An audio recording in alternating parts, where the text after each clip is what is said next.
গুলি খাইছে একটা। এই জন্য ফিরে এসেছে আবারও ভাষা আন্দোলন কিংবা ৭১-এর যুদ্ধ। পুলিশের সামনে বুক চেতিয়ে যেভাবে মৃত্যুর কোলে ঢলে পড়লেন বেরবির আবু সাইদ, তাই জানাবো এখন আপনাদের। কোটা আন্দোলনকারীদের সঙ্গে সংঘর্ষে পুলিশের গুলিতে রংপুরের বেগম রোকেয়া বিশ্ববিদ্যালয় বেরবির এক ছাত্র নিহত হয়েছেন। ওই শিক্ষার্থীর নাম আবু সাইদ, তার বয়স ২৫ বছর। মঙ্গলবার দুপুর ২:৩০টার দিকে ক্যাম্পাসের সামনে এই ঘটনা ঘটে। আবু সাইদের মৃত্যু সংক্রান্ত কয়েকটি ভিডিও ফুটেজ আমাদের হাতে এসেছে। ভিডিও ফুটেজে দেখা যায় পুলিশের সাথে সংঘর্ষ চলাকালীন আবু সাইদ পুলিশের গুলির মুখে এসে হাত মেলে দাঁড়িয়ে থাকেন। এক পর্যায়ে পুলিশের গুলি খেয়েও দাঁড়িয়ে থাকার চেষ্টা করেন তিনি। এই দৃশ্য দেখে আন্দোলনকারীরা প্রথমে সাইদুলকে সরিয়ে নিতে চাইলে এই শিক্ষার্থী সরে যাননি, কিন্তু বেশিক্ষণ নিজেকে স্থির রাখতে পারেননি তিনি।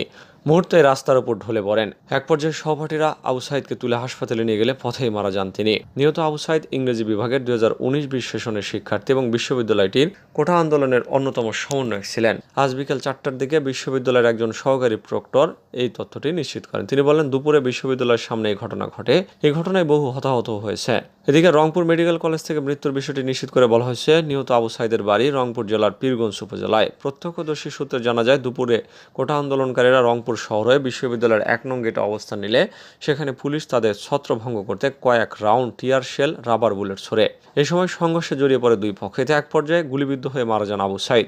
এ সময় পুলিশের সঙ্গে ছাত্রলীগ, যুবলীগের নেতাকর্মীরাও অংশ নেন বলে জানা গেছে।